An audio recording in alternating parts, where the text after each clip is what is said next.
Bonjour à tous, alors aujourd'hui je vous propose un exercice type bac sur 4 thèmes. Ici c'est un QCM, donc c'est le bac de septembre 2018, métropole. Donc on a 4 questions, espace pour la première, loi exponentielle pour la deuxième, de la loi normale pour la troisième et intégrale pour la quatrième. Donc un peu de tout. Alors ici, attention, ce QCM il est particulier. D'abord, on peut remarquer bien qu'aucune justification n'est demandée, ça c'est pas toujours, c'est pas forcément la règle. Parfois, même la plupart du temps en S, on demande des justifications. Ensuite, 1,5 points par réponse. Donc ça veut dire que c'est quand même un exercice sur 6 points. Donc il va falloir se méfier. C'est peut-être pas si simple qu'il n'y paraît. Et dernière remarque, aucun point n'est enlevé en l'absence de réponse ou en cas de réponse incorrecte. Donc même s'il n'avait aucune idée de la bonne réponse, il faudra tenter votre chance à chaque fois. Voilà. Et pour chaque question, une seule bonne réponse et donc 3 mauvaises réponses. Donc on est parti. Première question, géométrie dans l'espace. Dans cette question, on nous donne une droite D et on a une représentation paramétrique de cette droite. D'accord, avec un paramètre T et on a une équation cartésienne d'un plan P. Voilà. Qu'est-ce qu'on peut affirmer? Alors on vous propose, donc les plans et la droite sont strictement parallèles, ils sont orthogonaux, la droite est incluse, ou ils se coupent au point de coordonnées 4, 5, 4. Alors ce qu'on peut faire, quand on a comme ça une représentation paramétrique et une équation cartésienne, quelque chose qui peut aller très vite, c'est de déterminer l'intersection des deux. Comment fait-on? On doit résoudre ce système formé de 4 équations à 4 inconnues. On a x, y, z et t. Vous allez faire de la substitution. Première étape, x vaut 2 plus t. Donc on va ici substituer ceci dans l'équation cartésienne du plan. On va faire pareil pour y. On va remplacer y dans l'équation cartésienne par 1 moins 3t. Et pour z, on le remplacera par 2t. Ça va nous donner une équation où la seule inconnue sera t. Donc je suis parti. Ça donne donc ici 2 plus t, ça c'est x, plus y, donc plus 1 moins 3t, plus z plus 2t moins 3, qui doit être égal à 0. Vous voyez, vous avez une équation à une seule inconnue t. On regarde ce qui se passe. On ajoute tout. Ça fait donc t moins 3t plus 2t, ça fait 0t, donc ça fera 0. Et ensuite 2 plus 1, 3 moins 3, 0. Donc 0t plus 0 égale 0, donc ça donne 0 égale 0. Qu'est-ce qu'on peut en déduire? Parce que ça, c'est une réponse qui peut perturber. Eh bien, on en déduit que comme 0 est toujours égal à 0, bien évidemment, ça c'est toujours vrai, eh bien on dit que donc, quel que soit t, pour tout t appartenant à R, eh bien le point M de coordonnées 2 plus t, 1 moins 3t et 2t, il a des coordonnées qui vérifient l'équation cartésienne du plan P. Qui vérifie l'équation de P. D'accord? Donc, on en déduit quoi? On en déduit que, quel que soit t appartenant à R, le point M, ici, appartient au plan P. Et comme ce point M, il est toujours dans la droite, ça veut dire que, et donc, la droite D est entièrement à l'intérieur du plan P. Tous les points de la droite D sont contenus dans le plan P. Si vous aviez obtenu par exemple 1 égale 0, ça veut dire que ça n'aurait jamais été vrai, et donc aucun point de la droite n'aurait été contenu dans le plan P. Et ensuite, on peut aussi trouver une seule valeur de t, ce qui signifierait que la droite ne coupe le plan qu'en un seul point. Donc la bonne réponse, ici, c'est donc la réponse B. La droite D est incluse dans le plan P. En termes de vocabulaire, ça veut dire que on dit que D est parallèle. La conséquence, c'est que D est parallèle au plan P. Alors, pourquoi ce n'est pas la réponse A? Parce que la réponse A, on vous dit strictement parallèle. Strictement parallèle, ça veut dire que la droite serait parallèle au plan P sans jamais le toucher. Or ici, elle est complètement à l'intérieur, donc ce n'est pas la réponse A. Voyez.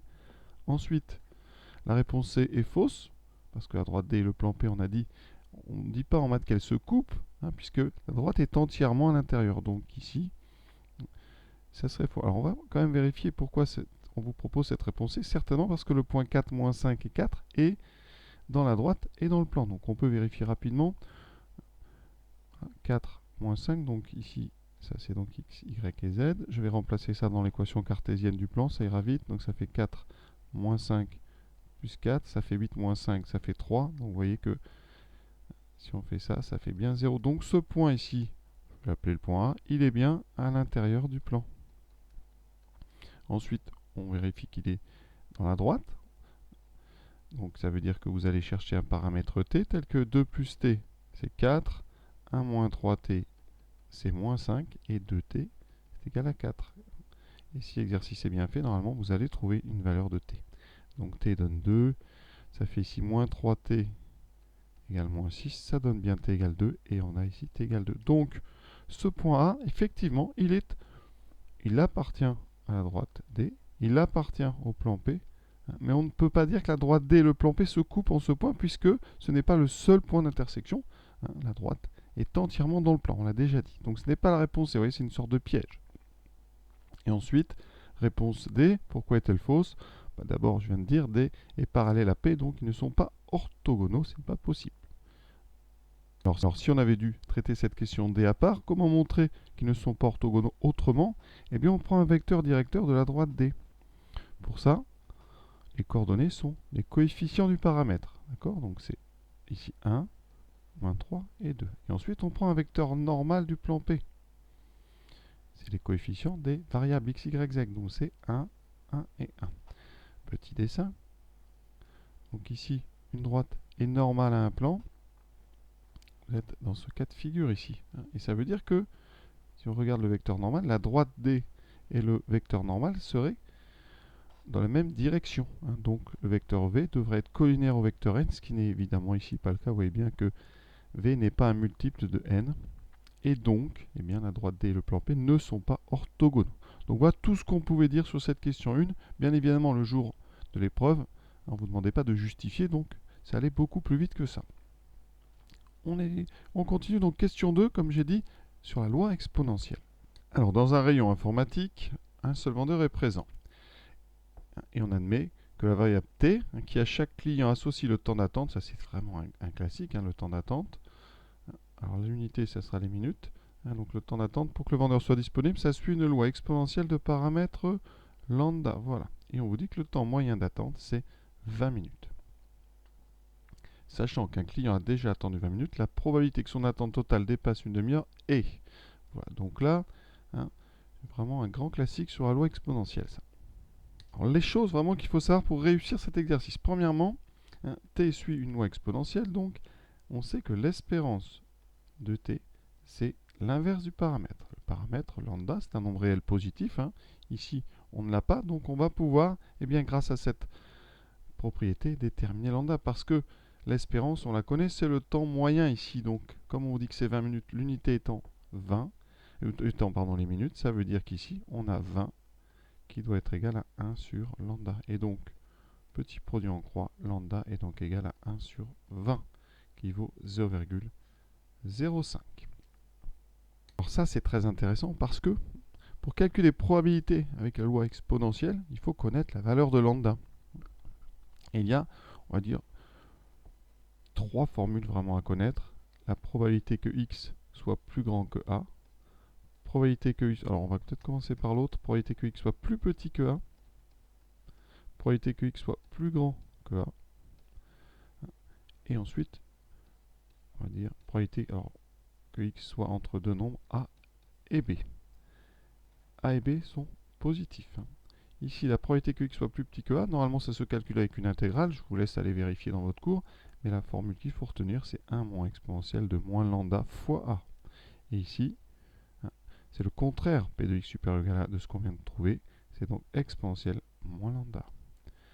Et si vous avez ici un intervalle entre deux nombres positifs, la formule, pour la retrouver, vous direz que c'est p de x plus petit que b moins p de x plus petit que a. Et ça donne donc exponentielle moins lambda b moins exponentielle moins lambda a. Voilà, ça c'est vraiment les bases. Alors ici, attention, ça ne va pas forcément servir, parce qu'il y a une autre propriété vraiment capitale qui s'appelle la propriété de loi sans vieillissement ou d'absence de mémoire. Propriété, elle dit quoi? Quel que soit t et h positif, la probabilité que x soit plus grand que t plus h sachant que x est plus grand que t, eh bien cette probabilité, elle vaut la probabilité non conditionnelle ici, que x soit plus grand que h. On va regarder ce que ça donnera dans le sujet, parce que ça sert très souvent. Dès que vous avez une loi exponentielle avec une phrase qui commence par sachant que, hein, dites-vous bien, ça risque de servir.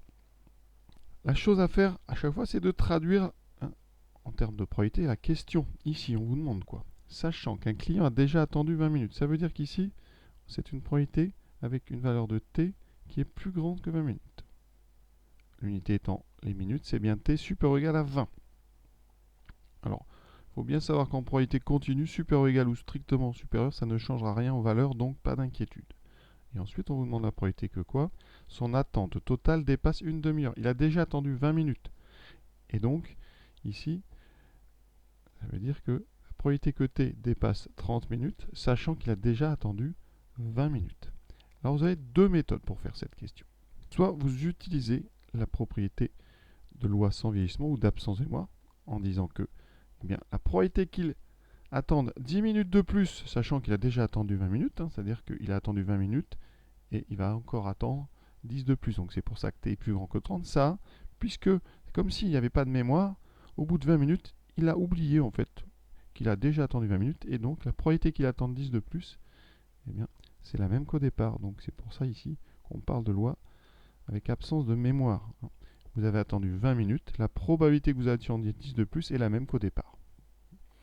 Et donc ici, P de t supérieur ou égal à 10, d'après le cours, c'est exponentielle de moins lambda fois 10.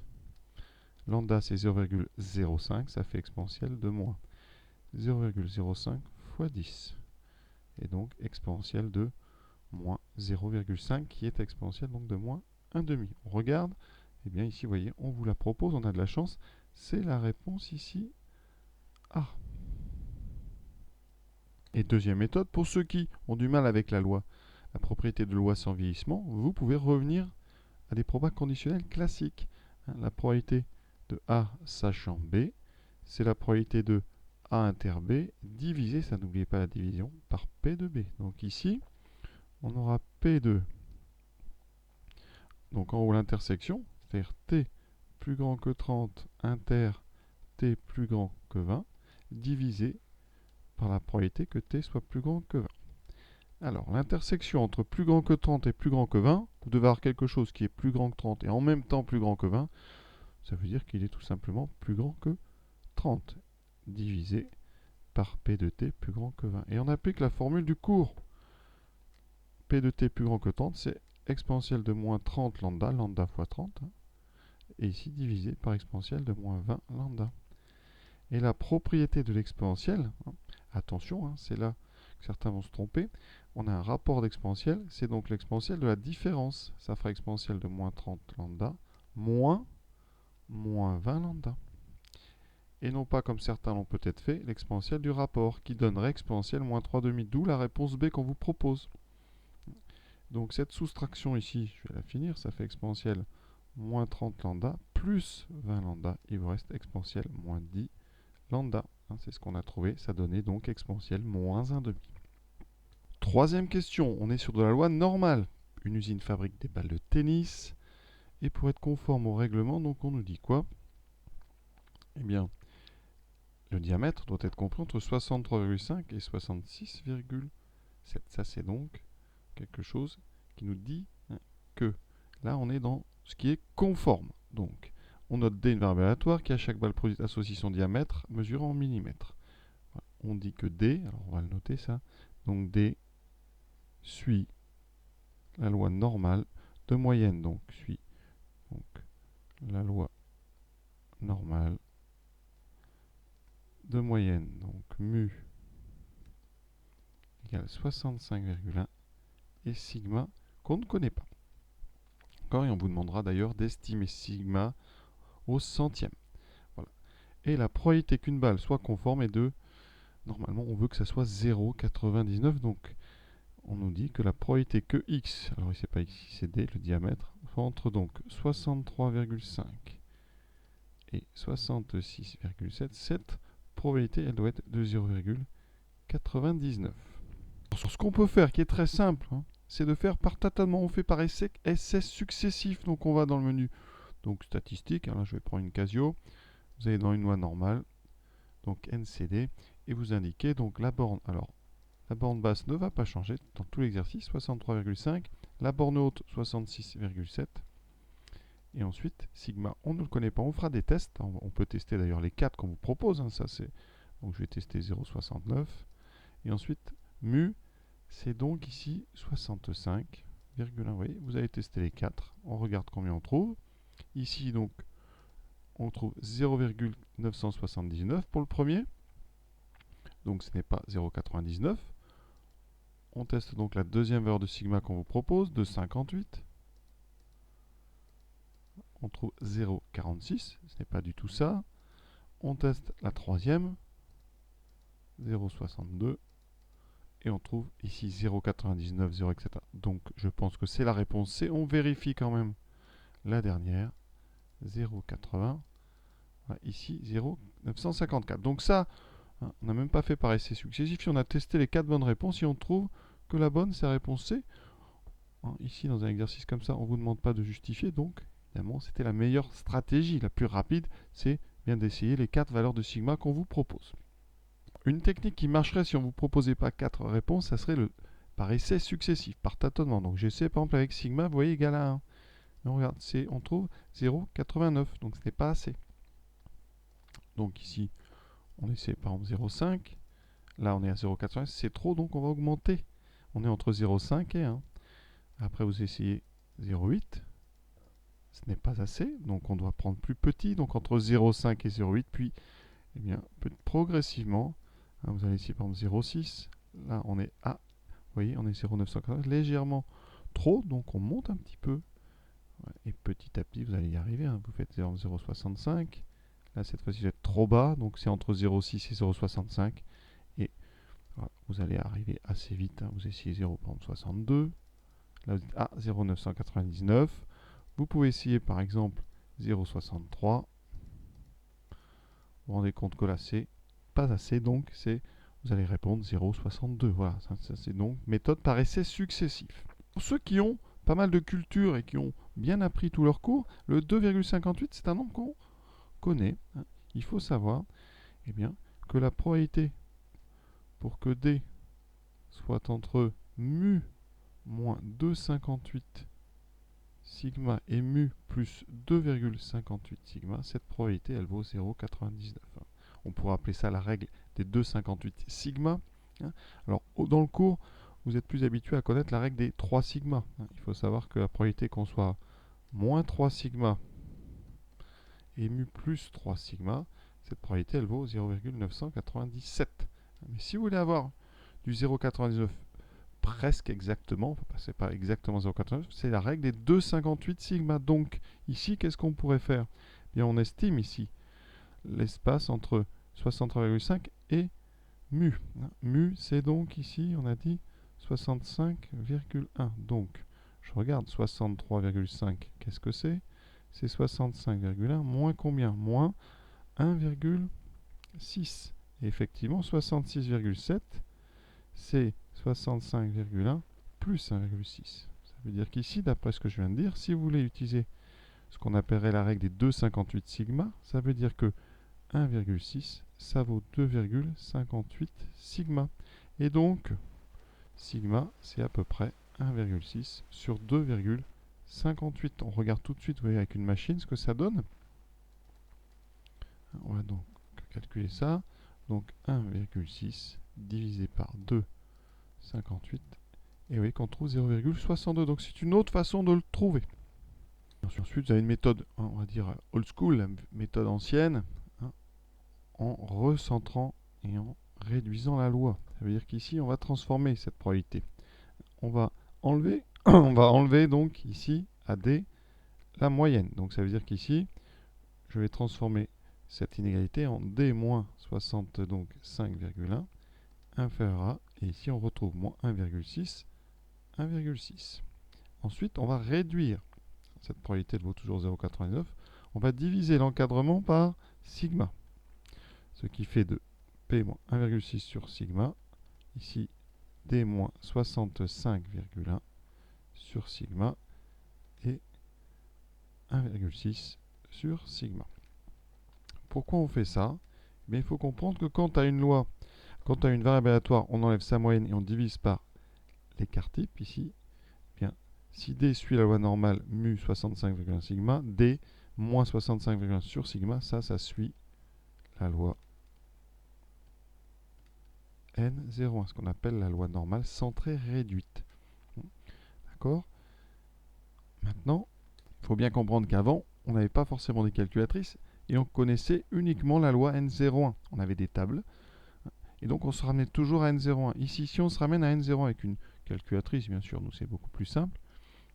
On va donc dans le menu statistiques, voilà, distribution normale, et on met ici donc les bornes. Alors on ne les connaît pas, donc on ne va pas faire ce menu-là, on va faire le menu inverse soit normal. Et on va indiquer ici qu'on a un intervalle qui est centré, nous, et l'air qu'on veut, c'est 0,99. Avec la loi, donc ici, sigma vaut 1 et mu vaut 0. Vous voyez, l'avantage, c'est qu'on connaît sigma et mu. Et ça nous donne ici, donc, les valeurs des extérieurs, moins 1,6 sur sigma et 1,6 sur sigma. Et vous voyez qu'on trouve ce 2,58 dont je vous ai parlé. Donc ici, on en déduisait ici que 1,6 sur sigma, donc égal à 2,58. On revient en fait à ce que je vous ai dit tout à l'heure. Et donc sigma, c'était 1,6 sur 2,58. Ça va vraiment les méthodes un petit peu anciennes maintenant, parce qu'avec les machines perfectionnées qu'on a, on peut faire autrement. Mais en faisant ça, on dit qu'on a centré la loi en enlevant sa moyenne et on l'a réduite en divisant par son écart type. On s'est ramené en fait à la loi normale centrée réduite. Dernière question, c'est une question sur les intégrales. Ici, on a une courbe qui est tracée, c'est la courbe de la fonction dont l'expression c'est 4x donc sur x carré plus 1. Et on vous demande la valeur exacte du réel A tel que la droite d'équation, donc x égale 1, elle est tracée ici, partage le domaine en deux domaines d'air égal. Alors ça, c'est pas facile, hein, c'est pour ça que ça vaut 1,5 points, il y a quand même du travail. Alors, on va admettre que la fonction f est positive sur l'intervalle sur lequel on va travailler, et donc on va diviser notre domaine en deux. Donc on a une partie du domaine qui est à gauche de cette droite, ce que j'assure ici, ce qui est à gauche, d'accord, et on aura une partie à droite. Et on vous dit quoi? On vous dit que ces deux domaines doivent avoir la même aire, donc on va évaluer l'aire de chacun. Le premier domaine, donc ici la fonction est positive sur l'intervalle 0a, donc l'aire du domaine vaudra l'intégrale entre 0a de f de x dx. Et vous devez avoir cette aire ici en unité d'aire qui sera égale à l'aire du domaine orange. Donc l'aire, ça sera donc l'intégrale de a à 2 de f de x dx. Il faut donc calculer ces deux intégrales. Pour calculer une intégrale, il faut une primitive de la fonction f. Et ça, c'est peut-être le plus difficile pour les élèves. Alors, votre fonction petite f, elle se présente ici sous forme d'un quotient, enfin son expression. Donc, une primitive qu'on peut proposer, c'est pas évident, hein, parce que vraiment, on a ici un quotient. Les dérivées qui font apparaître des quotients, vous n'en avez pas beaucoup. Une des seules qui est accessible en terminale, c'est la dérivée de ln de u. La dérivée de ln de u, si u est strictement positif, c'est u' sur u. Et donc ici, on va essayer de voir ça. Si je propose comme fonction ln de x carré plus 1, quand je la dérive ici, j'aurai quoi? U', ça fera donc la dérivée d'x carré plus 1, c'est donc 2x sur x carré plus 1. Alors ici, problème, j'ai pas 2x, mais j'ai 4x. Donc, on peut proposer deux fois ln de x carré plus 1 comme primitive. Effectivement, si je dérive ça, j'ai un 2 ici, et en dérivant, j'aurai donc deux fois u' sur u, donc 2 fois 2x sur x carré plus 1, c'est donc petit f de x. Donc c'est bon, j'ai trouvé ma primitive. Le plus dur est fait. Après, je vous montrerai comment on pouvait faire, même sans faire ça avec la machine, puisque là, on ne vous demandait pas de justifier. On pouvait calculer des intégrales avec une calculatrice, et donc passer comme ça ces petites difficultés. Alors au niveau maintenant donc des intégrales de 0 à, j'ai la primitive, donc là à gauche, ça sera donc la valeur de grand f entre a et 0. Donc ça fait grand f de a moins grand f de 0, ça c'est mon côté gauche, et à droite c'est la valeur de la primitive en 2 moins la valeur en petit a. Donc je remplace x par a d'abord, ça fait 2 fois ln de a carré plus 1, moins f de 0 qui fait 2 fois ln de 1. Ensuite, je remplace par 2. 2 fois ln, donc de 4 plus 1, 5. Moins 2 fois ln de a carré plus 1. Donc je mets tous les ln à gauche, ça m'en fait 4. Ensuite, ln de 1, ça fait 0. Donc j'ai 4 ln de a carré plus 1 qui vaut 2 ln de 5. Je n'ai plus qu'à résoudre. Donc on va se débarrasser d'abord du 4. Ça va donner donc ln de a carré plus 1 égale 2 sur 4, donc 1 demi de ln de 5. Je vous rappelle que 1 demi de ln de 5, c'est le logarithme de racine de 5. La propriété du cours, c'est que ln de racine de a, c'est 1 demi de ln de a, si a est positif. Donc là, j'obtiens ln de a carré plus 1 égale ln de racine de 5. Maintenant, je vais passer à exponentielle, ça va enlever les logarithmes. Ça fait a carré plus 1 égale racine de 5. J'enlève un des deux côtés.